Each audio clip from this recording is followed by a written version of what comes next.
Hello and welcome to another episode of Rico's Rants. I'm your host, Rico DiGiorgio, and here's Dino. What's up, guys? Motherfucker? How's it going? Oh, he's falling asleep. Sorry, buddy. Today, we are going to talk about the film Kingsman, The Secret Service. Reason why I obviously want to do this video, and also because I love the Kingsman movie. I haven't seen the second one yet. But I loved this movie when it came out. I was totally surprised. I had no clue. I don't think anyone did. I mean, I was with my mother and my stepfather Maxwell, and we had no clue what this was going to be. And it was just so fucking awesome. Like, one of the reasons why I loved this film is because I'm huge, well, not huge, but I mean, I'm a big fan of the Bond films. The majority of the Bond films. Specifically, in terms of the rankings of the Bond, Sean Connery is the best. That's never gonna be disputed. He was the first, sort of, but he was the best. He made the role. He was sexy. He was, and I say that as a straight male. He was sexy. He was masculine. He had the perfect timbre voice. He looked like a bruiser, but he walked like a gentleman. Which leads us to this film. And I'll get to that in a second. Roger Moore, I was never a fan of his Bond. And I don't mean to speak ill of the dead. I know he died earlier this year. But he was just never, for me, a good Bond. He was too tongue-in-cheek. He was too eyebrows raised. He was very much, and again, I don't mean to say this disparagingly for the dead, but he was very much a British Adam West. You know, he was the Adam West Batman, but with Bond. And I've said this many times, I was never a huge fan of Adam West's Batman. I respected Adam West because he was one of the first Batman and made Batman popular. But I didn't like I love imitating him, but I don't like his Batman. To me, it was just too campy. I'm not overly fond of camp. If you like camp, all the power to you. But I was always more a fan of the darkness, grittiness of Batman as well as for Bond. Which is why when Timothy Dalton came around, I was like, oh shit. Like, I mean, Timothy Dalton came around before I was born, but when I was watching them in order, I was like, holy shit, this guy took it way too seriously. And that was fine.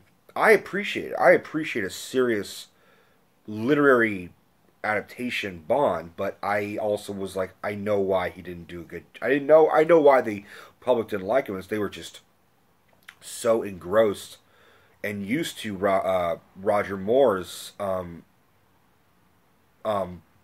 James Bond, which was very quippy, and this one was just like, fuck your quips. I'm just gonna like be as serious as possible. He didn't stand a chance. It was ahead of its time. And then, I mean, I'm not even going to talk about George Lazenby. Fuck him. He's a piece of shit. He's a piece of shit as an actor. He's a piece of shit as Bond. He was not good. Fuck you, George Lazenby. Sorry, George Lazenby, but fuck. Pierce Brosnan for me was my Bond because I grew up in the 90s and I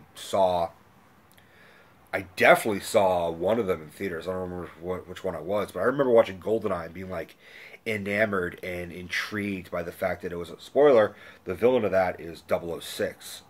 I was like, holy shit, this is awesome. It's like brother against brother. I was really like amazed by that. So GoldenEye and Pierce Brosnan's Bond will have a strong, will always stay in my heart. And I have to admit, I was one of those sons of bitches that hated on Daniel Craig before I saw the film. I have to admit it. Now, after watching Casino Royale and specifically Skyfall, I've been won over by Daniel Craig. He is astounding as Bond. Sometimes the movies are great, sometimes the movies are not great. I got hair on my face, sorry. But my whole main reason why I was like, I wasn't really him being blonde. I didn't care about that. I had personal high hopes that Clive Owen would have been cast. I thought Clive Owen fit the role perfectly, specifically on the movie Shoot 'Em Up. I was really a big fan of that. Well, Shoot 'Em Up came later, I think. I really, honestly, there's a movie he did called Closer, and I loved his performance. Of that I rank it as one of my top 15 to 20 favorite performances. The movie's great too, but he is just fantastic in it.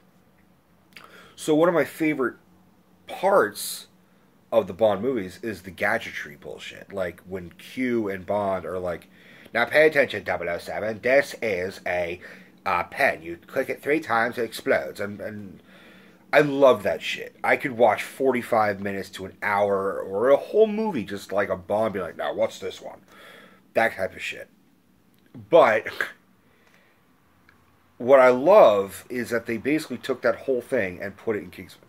Because I saw the DVD featurette of this, and Mark Millar and Matthew Vaughn, comic creator and then director of Kingsman, both said they saw Casino Royale and they thought it was a great film, but they were mystified the fact that, like, why would you take a James Bond origin story and not show Bond training or learning how to be a spy? Makes perfect sense. That was the one thing that we missed in Casino Royale, is we missed his training. We were just saw his assigned first mission, really. I would not mind seeing a real legit Bond origin story. We got fragments of it through the Daniel Craig series. You know, we know a little bit about his upbringing from Skyfall and Spectre. We know his first real mission to Casino Royale.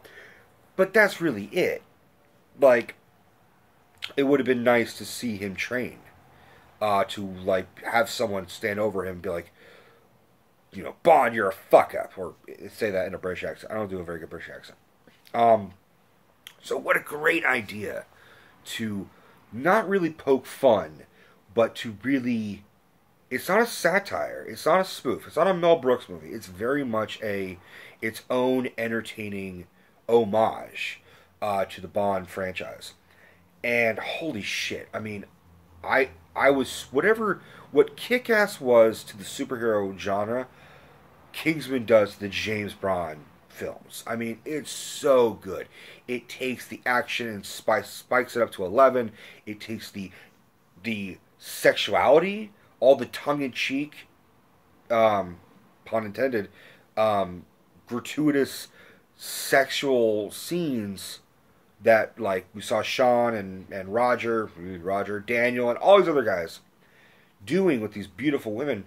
They just said, oh yeah, well, we're gonna literally, like, have an anal sex joke at the end of it. We're gonna show you a naked ass, and we're gonna imply that he is going to fuck this butthole. Which is, I mean, like I said, James Bond was very much like, I think he's attempting re-entry, sir. It's like, come on. It just said, you know what, we're going to ignore the subtleties. We're just going to go for it. And I loved it. I had no fucking clue this movie was that good. No clue that this was going to be a mega hit. It took me by surprise. What I loved was it had a lot of great British actors that some you would expect to be in this movie, like Michael Caine. Like, I was really surprised Michael Caine, was going to be in this, but at the same time I was really not surprised. I'm like, okay, they need an older British guy who's going to be the head of the spy team. Michael Caine.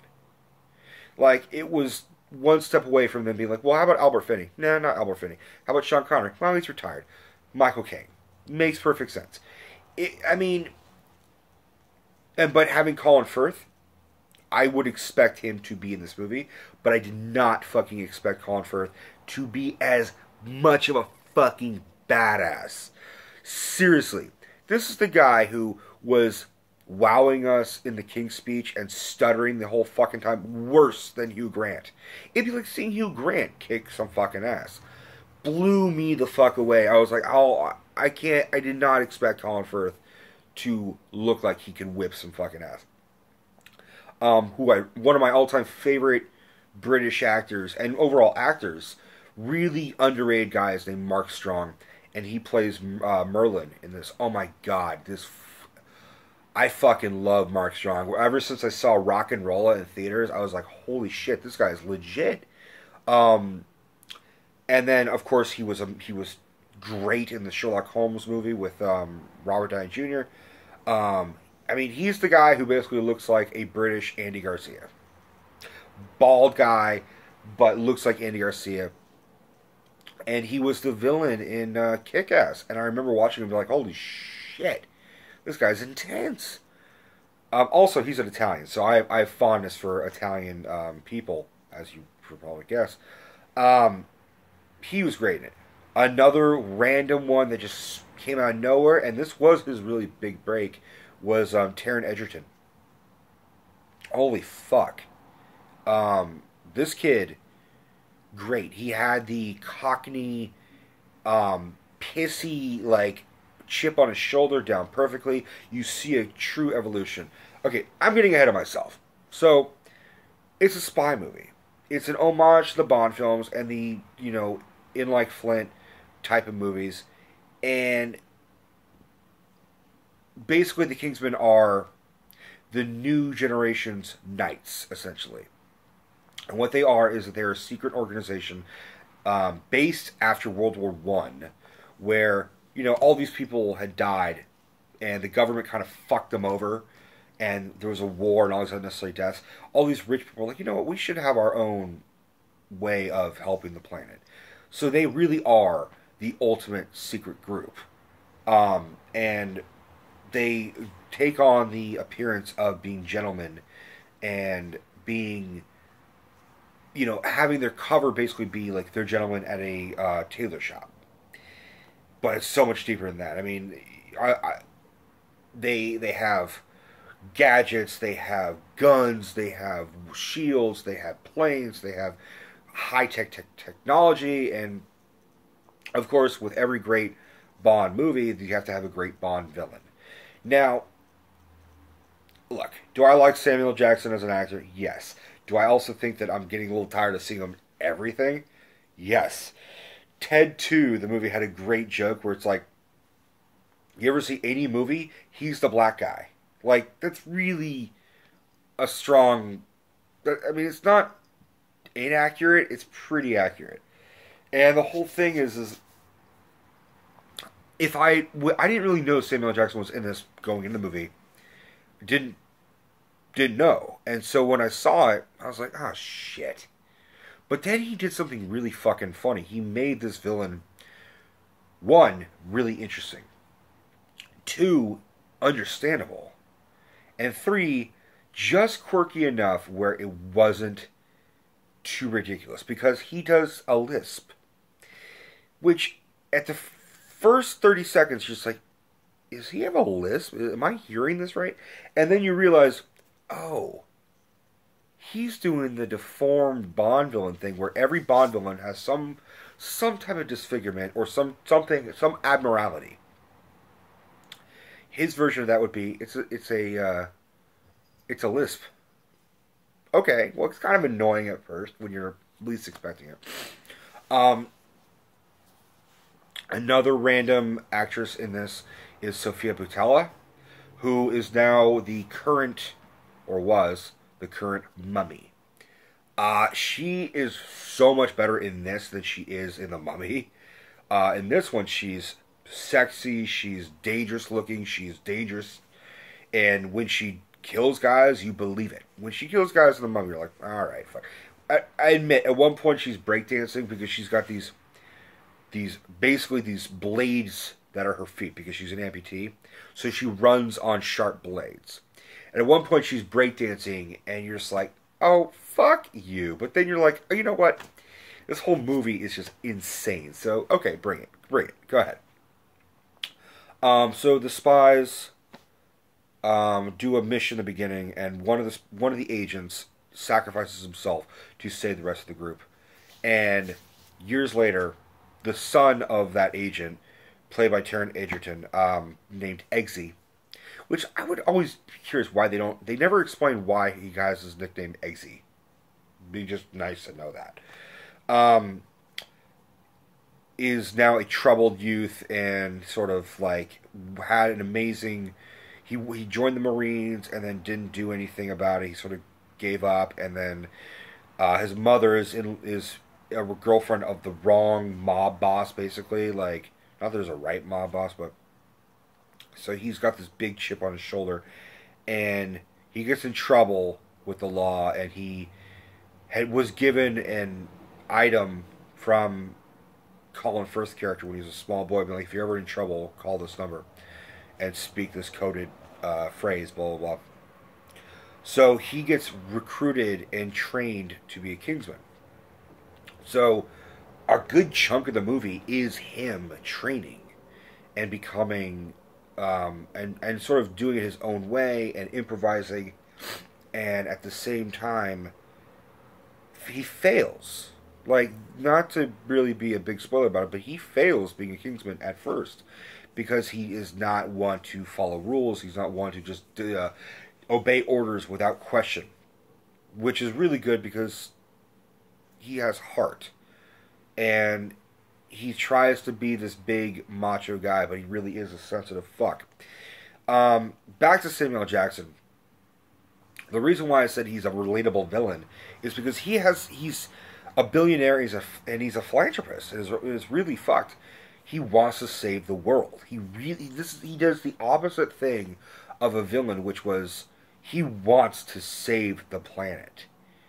But his method is really, I want to save the planet so much that Earth the people have to go. The people are fucking and poisoning this planet up. So, not killing everyone, I just need to kill a good chunk of it. But I don't want to kill anybody, but I'll let them kill themselves. Or each other. Because he's a billionaire, he sends out this thing where he supplies everyone who wants it a free cell phone, a free SIM card, free Wi-Fi, and free service forever. So everyone, of course, takes advantage of it. And he has manipulated them where they send out frequencies that if you are near it, it will lower your inhibitions and increase your aggression. So you just go fucking nuts and you can't stop yourself and you beat the shit out of each other. So he basically makes it so that he'll just have everyone kill each other, and that'll solve the world's problem. But he's been slowly recruiting people and politicians and celebrities, and sometimes kidnapping them of his own choosing to be the next generation superior race. Essentially. One question: why the fuck did he pick Iggy Azalea? Don't understand that one. Cool, awesome cameo in the beginning of the film is he recruits Mark Hamill. It's not Mark Hamill playing Mark Hamill, although in the graphic novel, Mark Hamill is one of the celebrities that gets saved or kidnapped. But it's Mark Hamill playing a British professor. Really awesome highlight is, look, Mark Hamill's awesome. Mark Hamill's always going to be the coolest motherfucker ever. But he does his Joker voice. He's not laughing, but he does his British Joker voice like, I'm a little upset right now, okay? It's very subtle, but if you hear the voice, you will be a big fan. And you'll appreciate it if you're a big fan of his Joker.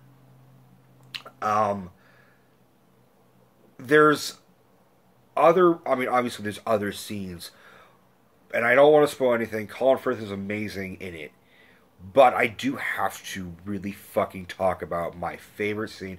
This scene is just, it's arguably the best fight scene I've ever seen in any film, any fucking film. And of course, I'm talking about the fucking Freebird fight scene. Holy fucking fuck. This goddamn scene where Colin Firth goes to basically the Westboro Baptist Church in Kentucky. It's not the Westboro Baptist Church, but it's another hate church group in a church in Kentucky. And Samuel Jackson's character has dialed up the thing as his weapon as a test, and it affects everyone there, but no one is trained to kill like Colin Firth's character is. So he just fucking, in a very long stylistic action sequence close up of him shooting people in the head, breaking their necks, taking knives, stabbing this one guy in the fucking face, and then taking that knife again, stabbing this guy, and then shooting that guy, and just like, and it's all in the fucking music of Freebird. The funniest and most bloody and action-oriented fucking scene I've ever seen. Like, it takes, like, if you saw the action sequences of John Wick and John Wick 2, all that ridiculousness, and made it funny, and added fucking Freebird, you'd have this scene. And not to mention, he's basically killing the West Baptist Church. That's awesome. Yes. Great fucking cast. Great fucking ending. And I'm excited to see the second one. I would love to see the second one. I have to see it with a friend.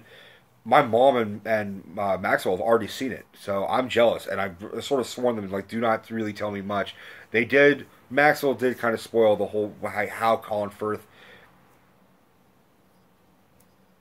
not going to say it. But yes, if you haven't seen Kingsman, The Secret Service, excellent fucking movie. I fucking loved it. I own the movie, and my movie's packed away, and I was like, fuck it, I'll just rent it again at work. I don't care. And this is work, by the way. Video room. There's video store left. Come back. Come join us. Come rent. Come all. Bye, guys. Take care.